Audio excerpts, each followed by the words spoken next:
এরকম মাঞ্চুরিয়ান মৌয়ের রান্নাঘর ছাড়া কিন্তু কোথাও পাবেন না। আজ কিন্তু একদম একটা ইউনিক কিছু দিয়ে আমি মাঞ্চুরিয়ান বানাবো, তার জন্য কিন্তু পুরো ভিডিওটা দেখতেই হবে। চলুন শুরু করা যাক।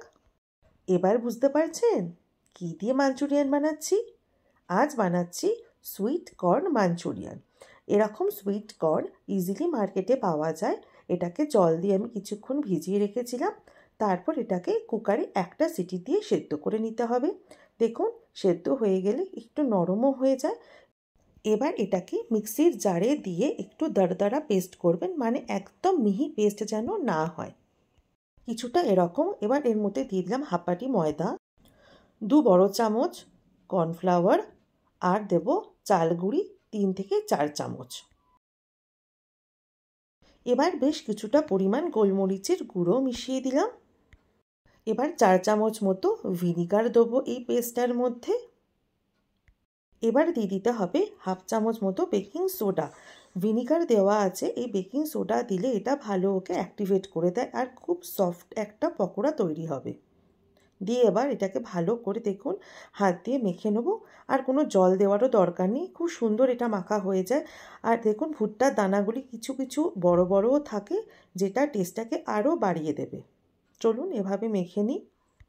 ব্যাস, এবার তো একই, কড়াইতে তেল দিন, গোল গোল করে ওই বলগুলো ছেড়ে দিন, আর টপাটপ লাল লাল ভেজে তুলে নিন।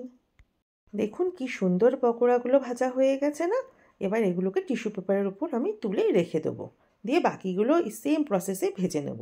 মাঞ্চুরিয়ান গ্রেভি বলে কথা। এবার চলুন গ্রেভিটা বানিয়ে নিই। কড়াইতে দিয়ে দিই হোয়াইট অয়েল। এবার তার মধ্যে দিয়ে দিলাম ছোট ছোট করে একদম ফাইন গ্রেটেড পেঁয়াজ, দিয়ে এটাকে লাল লাল করে একটু ভেজে নেব। একটু লাল লাল যেই হতে শুরু করবে এর মধ্যে দিয়ে দিলাম বেশ খানিকটা পরিমাণ আদা আর রসুন কুচি, একদম ছোট ছোট করে মিহি করে আমি কেটে নিয়েছি। দিয়ে এবার এটাকে নাড়াচাড়া করে ভালো করে ভেজে নিতে হবে। চলুন ততক্ষণ একটা সস বানিয়ে নিই। একটা বাটিতে নিয়ে নিন 4 চামচ সয়া সস, 3-4 চামচ ভিনিগার, অল্প একটু গোলমরিচের গুঁড়ো মিশিয়ে দিলাম। এবার দিলাম একটা সিক্রেট টিপস, মাঞ্চাও ভেজ স্যুপ পাওয়া যায়, সেটা এই সসটার মধ্যে মিশিয়ে দিন। দেখবেন গন্ধটা একদম দোকানের মতো এসে গেছে। চলুন এটাও মিশিয়ে দিলাম। একটা ছোট শেজওয়ান চাটনিও দিতে হবে, কিন্তু আপনারা না চাইলে এটা নাও দিতে পারেন। এবার এটাকে ভালো করে মিশিয়ে নিতে হবে। এবার খানিকটা পরিমাণ জল দিয়ে এটা ভালো করে গুলিয়ে রেখে দেব। এবার দেখুন এই পকোড়াগুলো আপনাদের ভেঙে দেখাই। দেখুন ভেতরে কি দারুণ কর্নগুলো দেখা যাচ্ছে না? এই বড়াটাকে আপনারা এমনিও খেতে পারেন সস দিয়ে। আমি অবশ্যই আপনাদের দেখাবো এটা আপনারা কিভাবে খাবেন।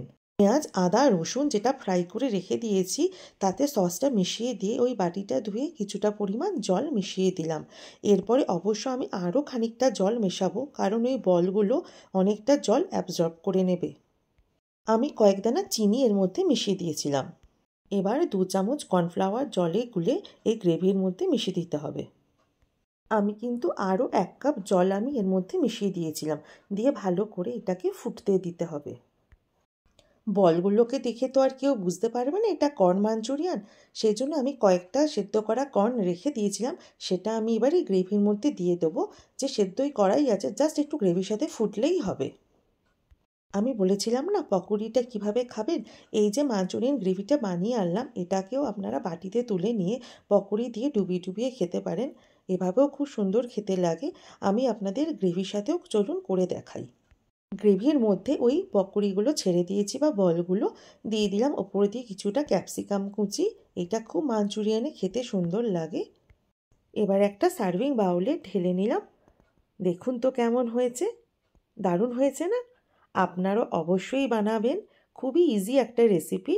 ঘরেতে বানালে আপনারা রুটি পরোটা বা যে কোনো নান রুটি সবার সাথে খেতে পারেন। আর আপনারা আমাকে অবশ্যই জানাবেন কেমন হয়েছে। ধন্যবাদ।